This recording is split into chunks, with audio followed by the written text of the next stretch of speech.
Muchísimas gracias, doctora Alejandra Corao, directora interina de ONUCIDA.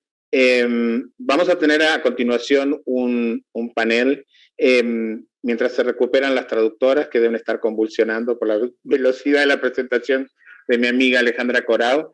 Ronald, si puedes poner la cámara, por favor.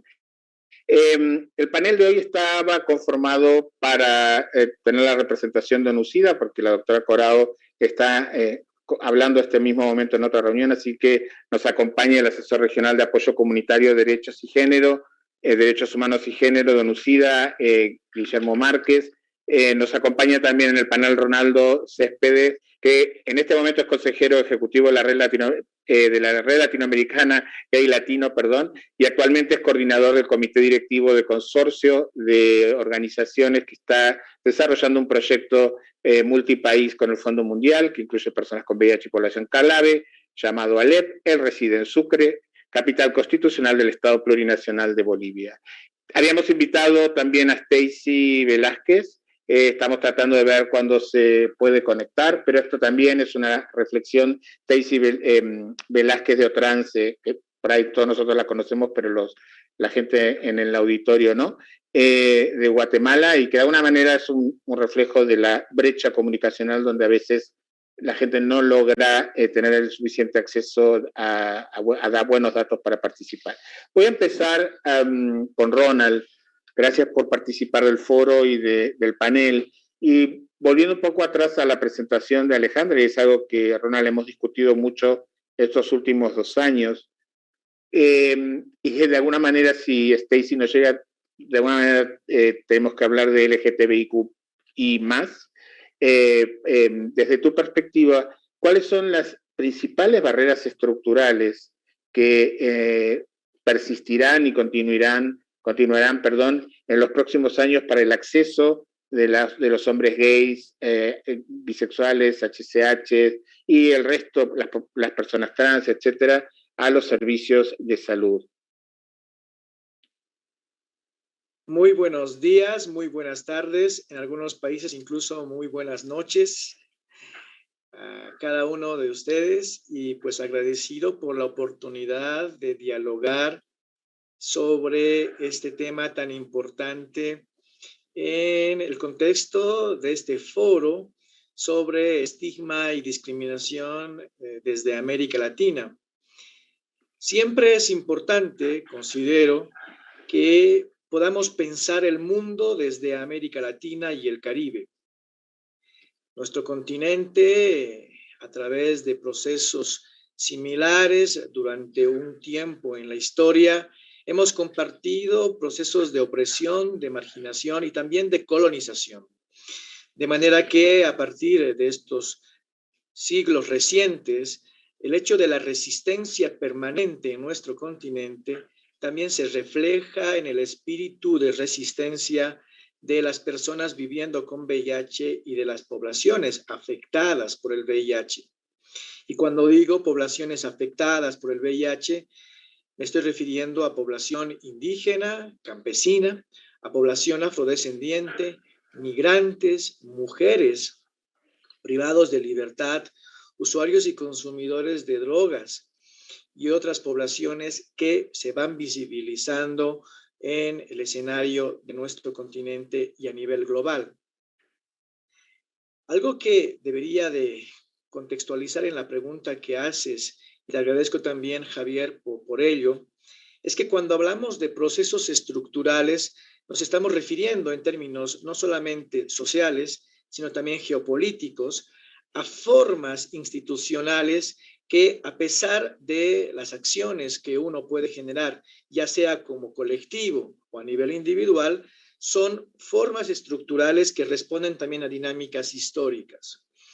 Y no solamente entender lo histórico en términos políticos, sino también económicos.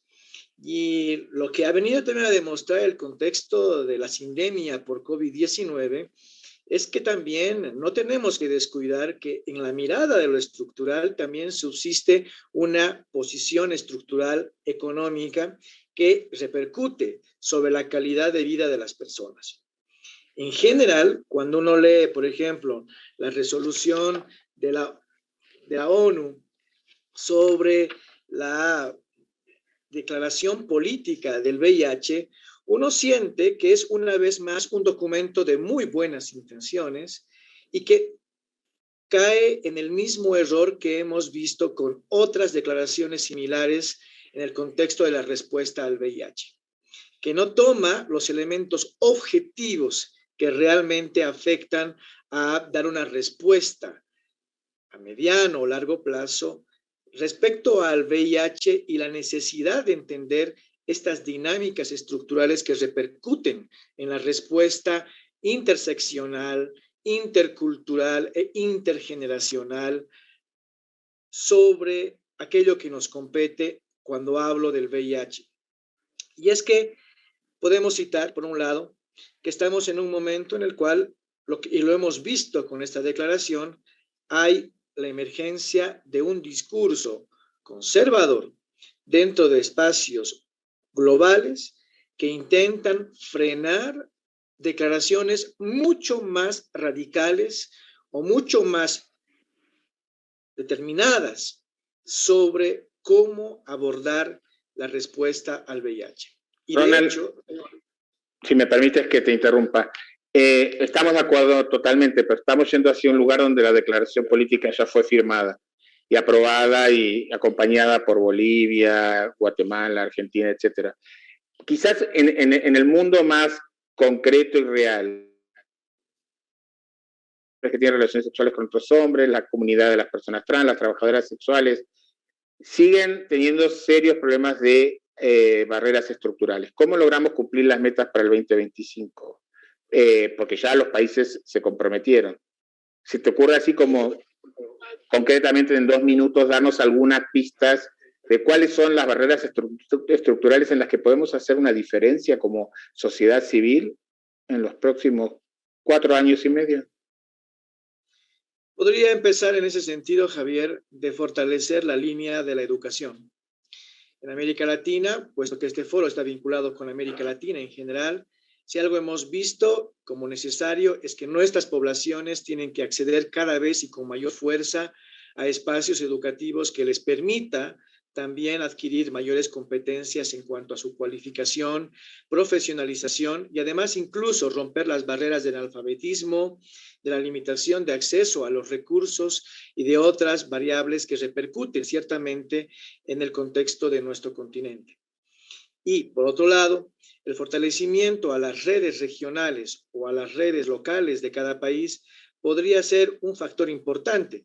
Sin embargo, creo, y con esto podría ser mi segundo aporte, uno de los éxitos posibles en el contexto de América Latina es que las personas viviendo con VIH y poblaciones afectadas por el VIH no limiten su trabajo solamente al campo de la salud, sino también que incidan desde la propia enunciación de vivir con VIH o estar afectadas por el VIH en otros espacios como por ejemplo el derecho al agua, la soberanía alimentaria, la seguridad ciudadana, es decir, que consideren a la persona que vive con VIH o a quien es parte de una población afectada por el VIH como un actor político en los grandes temas de debate de nuestros países y del continente, y se quiebre esta mirada de que solamente bajo una consigna neoliberal las personas que viven con VIH o estén afectadas por el VIH solo deben de tocar temas vinculados a la salud. Esta mirada mucho más amplia, interseccional, intercultural, plurinacional, creo que puede también ser un aporte a romper o a cuestionar estos asuntos estructurales, Javier. Muchísimas gracias. Nos queda como 12 minutos de panel y quería, porque lo planteó Alejandra, quizás muy a las apuradas porque planteó muchas cosas en una sola presentación, volver sobre Guillermo y preguntarle un poco más. Tratemos de hacer 3 minutos, así podemos balancear un poco las participaciones. Entonces, quería preguntar, Guillermo, esto que mencionó Alejandra sobre la alianza global contra toda forma de estigma y discriminación, que es algo muy importante en el mundo, pero muy importante en América Latina, y cómo esta alianza puede colaborar a cumplir la estrategia global del SIDA y cumplir las metas que de por sí son ambiciosas. Guillermo. Muchísimas gracias, Javier. Voy a tratar de ser bastante breve a una pregunta bastante amplia, ¿no? Quiero comenzar más o menos históricamente a la declaración política del 2016, en un proceso donde se reconoció firmemente que la respuesta al VIH tenía que ser una respuesta con implicaciones en hacer respetar los derechos fundamentales del hombre, los derechos fundamentales de todas las poblaciones, ¿no? Y dentro de los cuales se reconoció también, y se viene reconociendo a través de los años, y se reiteró en este proceso de la declaración política, y se afirma y se reconoce y se establece sólidamente en la nueva estrategia mundial contra el SIDA, que el estigma y discriminación es una de estas barreras importantes que tiene que ver con los derechos humanos, en términos de acceso a servicios básicos y a servicios de salud de las poblaciones todas, independientemente si es hombre, mujer, pertenecientes a poblaciones clave, usadores de droga, hemos mencionado otras poblaciones aquí. Es importante que, como dijo Alejandra, a partir de las metas que se han fijado en términos de la reducción del estigma y discriminación, existe y nació la plataforma que se denomina la Alianza Global para eliminar todas formas de estigma y discriminación relacionadas con el VIH. Y esta es una alianza que básicamente lo importante de esta alianza es que reúne actores globales importantes de las Naciones Unidas, pero importantemente de la sociedad civil, y en conjunto han establecido guías sobre la base de la evidencia colectada a través de los años sobre las orientaciones que deben seguir los países para eliminar y para contrarrestar el estigma y la discriminación, sobre todo de poblaciones claves en varios ámbitos. Lo importante de esta alianza, y voy a señalar 2 puntos, es que lleva a los países a establecer un compromiso político, es decir, un compromiso en donde el país se firma, se adhiere y se compromete a tomar acciones específicas para combatir eliminar el estigma y discriminación. Pero este compromiso político, y lo interesante de la alianza es que orienta a que no sea simplemente un compromiso del Ministerio de Salud para eliminar el estigma y discriminación, sino que, y hemos visto en algunos países, hay compromisos conjuntos y se estimula y se promueve la acción multisectorial. Lo acabamos de ver en el ejemplo de Ecuador, en donde el Ministerio de Salud, en conjunto con la Secretaría de Derechos Humanos, acaban de asumir el compromiso a la alianza. De manera que es importante destacar que cuando un país firma la adhesión a la alianza, se está comprometiendo políticamente, y ya lo sabemos que al comprometerse políticamente ya hay un precedente para poder comenzar a hacer planes y hacer asignación de presupuesto, que es lo importante para poder tomar acción. Y el segundo punto, rápidamente, es que la alianza da orientaciones específicas de qué hacer, cómo hacer, con quién hacer y dónde hacer para eliminar determinados puntos específicos de cada población y en cada contexto geográfico. Lo dejo por ahí en este momento, Javier. Sí, gracias, Guillermo, porque tengo una pregunta de la audiencia para vos en un minuto, que creo que respondiste probablemente 2/3 partes, pero también señalar, como lo han hecho ustedes, que la alianza en América Latina y el Caribe está coordinada por la Red Regional de Mujeres Trabajadoras Sexuales, ¿no? Y eso ya da un mensaje muy claro respecto a los que todavía creen que se puede discriminar, ¿no?, de las diversas formas y estigmatizar. La pregunta dice: ¿qué es lo que UNUSIDA va a hacer para asegurar que los líderes mundiales, los gobiernos, los profesionales de la salud, la sociedad civil, las organizaciones de la sociedad civil puedan comunicar más los mensajes de Uigualú y Igualí, como le decimos en español, y integrar esos mensajes en lo que son las políticas de acceso al tratamiento del VIH, con las directrices y demás? O sea, esto de alguna manera sería un poco escuchar la perspectiva de UNUSIDA a lo que vamos a escuchar en un rato en el siguiente panel. Brevemente, Guillermo.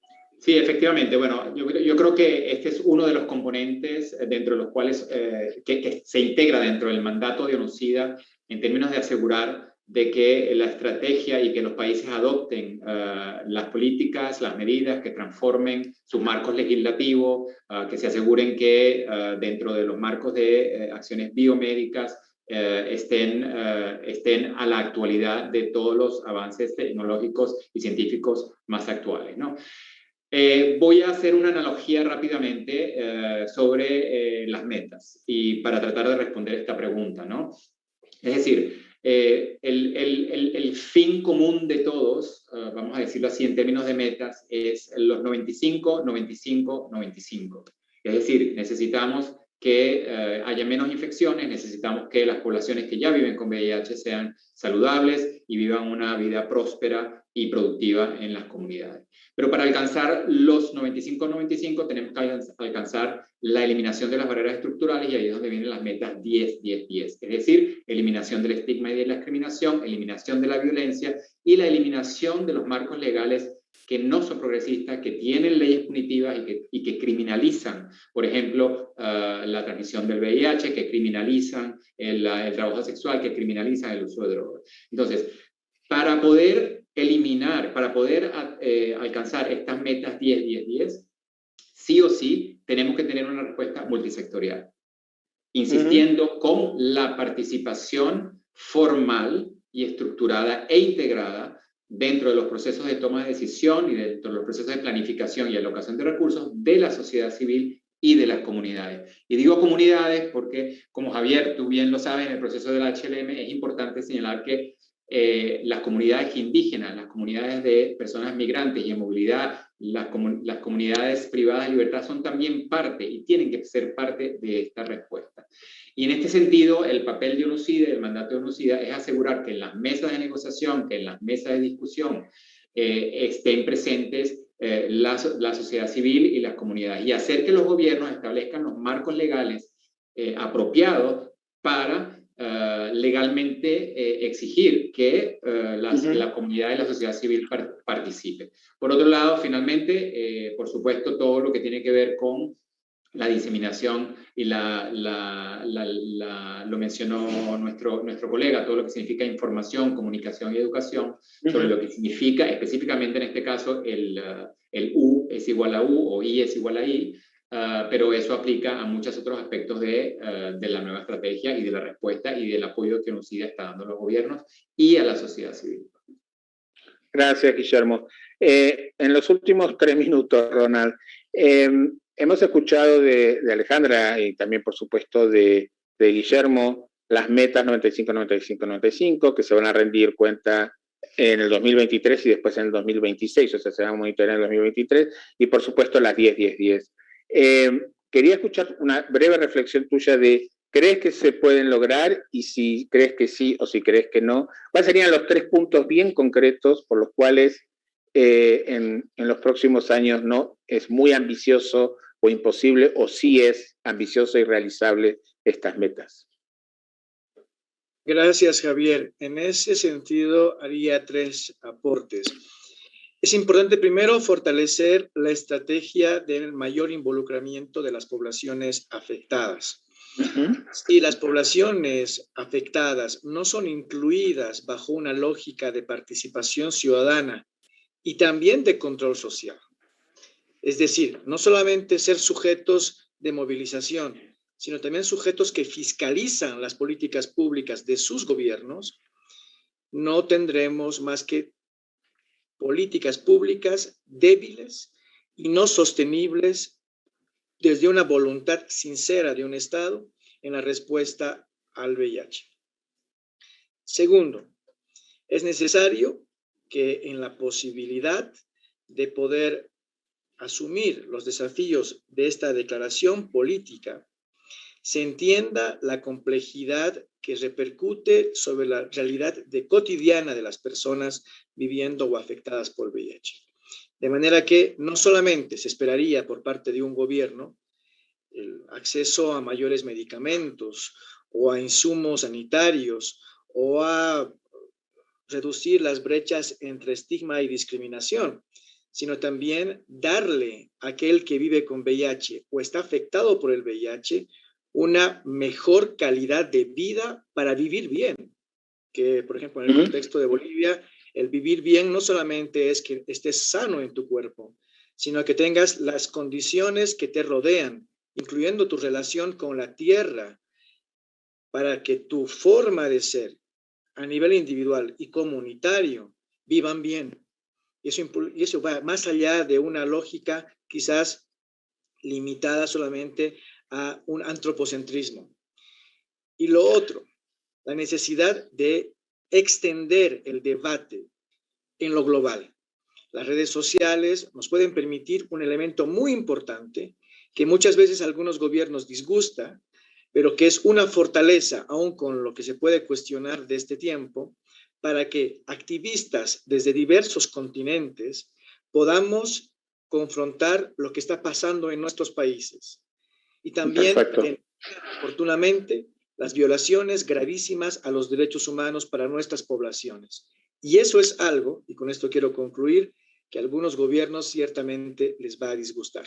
Gracias. Bueno, muchísimas gracias, porque quedan segundos, a Guillermo Márquez de Anucida, a Ronald de Gay Latino y de la Alep. Pasamos al siguiente panel y al profesor Nelson. Esto recién empieza.